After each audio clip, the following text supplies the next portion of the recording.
Salam sejahtera Bapak Ibu yang dikasihi Tuhan. Kembali pada saat ini marilah kita akan merenungkan kebenaran firman Tuhan yang saya beri judul Kuasa Kasih. Ayat Alkitab yang terdapat di dalam 1 Tesalonika pasal 3 ayat yang ke-12. Kiranya Tuhan menjadikan kamu bertambah-tambah dan berkelimpahan dalam kasih, seorang terhadap yang lain dan terhadap semua orang, sama seperti kami juga mengasihi kamu. Mari kita akan berdoa. Bapa di dalam surga, pada saat ini Tuhan kami datang kepadamu, kami siap untuk merenungkan firman-Mu.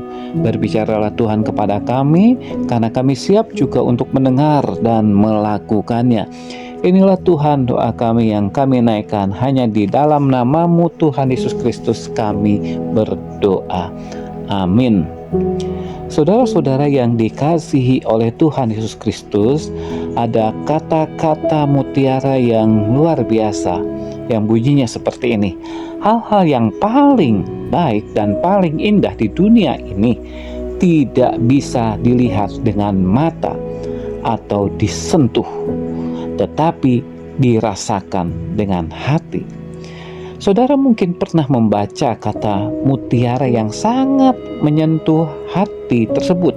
Hanya mungkin saudara tidak pernah tahu sebenarnya bahwa pengarang kata mutiara tersebut adalah Helen Keller, seorang wanita yang buta tuli sejak usia 19 bulan.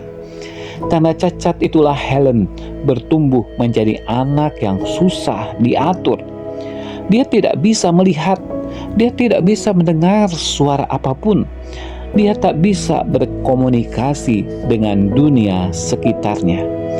Rasanya hampir mustahil untuk membuat Helen bisa berkomunikasi karena ia buta sekaligus tuli. Adalah seorang yang bernama Anne Sullivan yang penuh dengan kasih mencoba mengajari Helen untuk bisa berkomunikasi. Anne mengajari Helen untuk membaca gerakan tangannya di atas telapak tangan Helen. Setelah sekian lama tanpa hasil, akhirnya Helen bisa mengerti juga dengan apa yang dimaksud Anne lewat sentuhannya di atas telapak tangannya. Semenjak itu kemampuan belajarnya jauh di atas orang normal, meski ia buta dan tuli.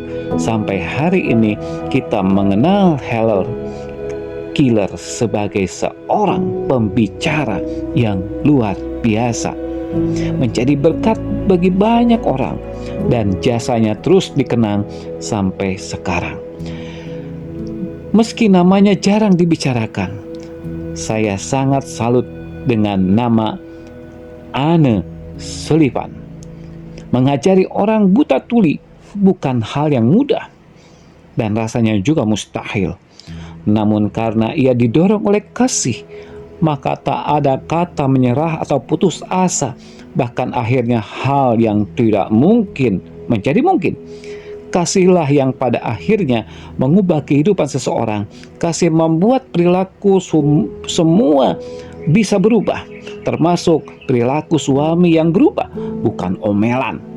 Kasih membuat pernikahan yang tawar menjadi manis, bukan kemewahan yang kita berikan.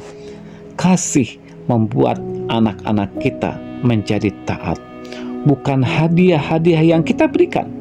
Ada kuasa di dalam kasih. Kasih akan mengubah, kasih akan memulihkan, kasih akan memperbaharui, kasih akan membuat yang tak mungkin menjadi mungkin.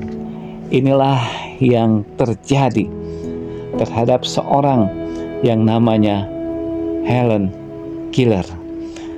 Diasuh, diajar oleh seorang yang namanya Annie, yang mengajarinya membaca dengan tekun. Akhirnya wanita buta dan tuli ini berhasil menjadi pembicara yang luar biasa oleh karena kuasa kasih yang ditunjukkan oleh seorang yang namanya Anne Sullivan.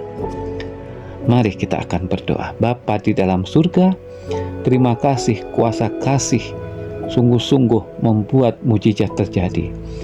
Orang yang buta tuli benar dijamah dan mendapatkan kesembuhan.